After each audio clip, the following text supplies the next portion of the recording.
తిప్పర్తి మండల కేంద్రంలోని survey number 637లో ఉన్న దళితుల శ్మశాన వాటిక స్థలాన్ని కొందరు ఆక్రమించుకోవడానికి ప్రయత్నిస్తున్నారని పలువురు ఆరోపించారు. ఏదేమైనప్పటికీ తమ శ్మశాన వాటిక స్థలాన్ని కాపాడుకోవడానికి ఎంత దూరమైనా వెళ్తామని అన్నారు. బుధవారం తిప్పర్తి మండలం కేంద్రంలో పలువురు దళితులు మీడియాతో మాట్లాడారు. తిప్పర్తి మండల కేంద్రంలోని సర్వే నెంబర్ 637లో తిప్పర్తి దళితులకు చెందిన శ్మశాన వాటిక ఎన్నో ఏళ్లుగా ఉన్నదని, కానీ కొందరు వ్యక్తులు దాన్ని కబ్జా చేయడానికి ప్రయత్నిస్తున్నారని ఆరోపించారు. తమ శ్మశాన వాటిక స్థలం జోలికి వస్తే ఊరుకునేది లేదని హెచ్చరించారు. దీనిపై తాము స్థానిక తహసీల్దార్కు ఫిర్యాదు చేయగా ఆయన దీనిపై సర్వే చేయించారని, ఆ సర్వేలో కేవలం 20 గుంటల స్థలంలో మాత్రమే ప్రస్తుతం శ్మశాన వాటిక స్థలం మిగిలిందని తెలిపారు. తమకు ఇంకా ఎకరం 20 గుంటల భూమి రావాల్సి ఉన్నదని, కానీ కొందరు దానిని అక్రమంగా ఆక్రమించుకున్నారని ఆరోపించారు. ఇప్పటికైనా అధికారులు స్పందించి దళితుల శ్మశాన వాటిక స్థలాన్ని కాపాడాలని కోరారు.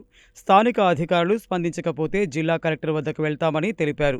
మీడియా సమావేశంలో మాజీ ఎంపీటీసీలు కిన్నెర అంజి, పల్లె ఎల్లయ్య, ఊదరి జానయ్య, కిన్నెర రఘువరన్, పల్లె నాగయ్య, కిన్నెర అంజయ్య, వంగూరి మల్లయ్య, వంగూరు చిన్నమల్లయ్య, పల్లె లింగయ్య, పల్లె లచ్చయ్య, కేసారం సత్తయ్య, వంగూరి వెంకటేశం, సాలమాన్, భిక్షం, నాగయ్య, పల్లె పేరయ్య తదితరులు ఉన్నారు.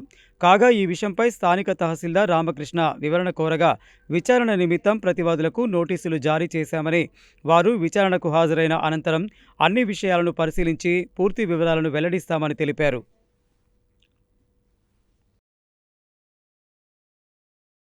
మరి ఏదో ఒక పరిష్కారం దొరుకుతుంది, ఏదో ఒక పరిష్కారాన్ని సరే అవుతుందనే ఆలోచన మీద 2 నెలల సంది మేము వెయిట్ చేసినా కానీ ఇయాల్టి వరకు కూడా కనీసం నిమ్మకు నీరెత్తినట్టు ఇంకా మాది అల్ల బందలగడ్డలకు ఇంకా 20 గుంటలు ఉంది, మేము మలుపుకోవాలనే చూస్తున్నారు తప్ప దీన్ని ఒక కొలిక్కి చేసి దీన్ని పరిష్కారం చేసుకుందాం అనే ఆలోచన వారికి లేదు. ఇలాంటి దుర్మార్గమైన బుద్ధి మాదిగోళ్ళను అన్ని విధాలుగా వాడుకున్నారు. కానీ మాదిగోళ్ళ బందలగడ్డలను మలుపుకొని వారి బందలగడ్డలు మలుపుకొని వారికి ఒక కమర్షియల్గా చేసుకోవాలనే ఆలోచనలో వాళ్ళు ఉన్నారు.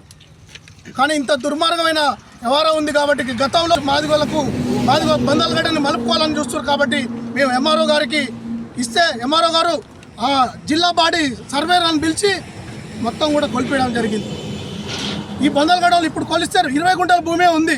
దాంట్లో బందలగడ్డలో 3 సర్వే నెంబర్లు ఉన్నాయి. ఆ 3 సర్వే నెంబర్లు కూడా మాకు దరిదాపు ఎకరన్నర భూమి రావాలి. కానీ మరి ఏదన్నా మాట్లాడతారో అని ఇన్ని 2 నెలలు వెయిట్ చేసినా మాట్లాడే పరిస్థితి ఉంది. కాబట్టి మేము అందుకోసమే ఈరోజు మా బందలగడ్డని మేము రక్షించుకోవాలి. ఆనాడు దొరవారు ఇచ్చింది కాబట్టి ఆ భూమిని మేము కాపాడుకోవాలి, తరతరానికి పనికొస్తుందని ఈరోజు పార్టీలకు అతీతంగా మాదిగ కులస్తులు అందరం కూడా ముక్కుముడిగా ఇడికొచ్చి దాన్ని పరీక్షించే భాగంలో మేము ఉన్నాం.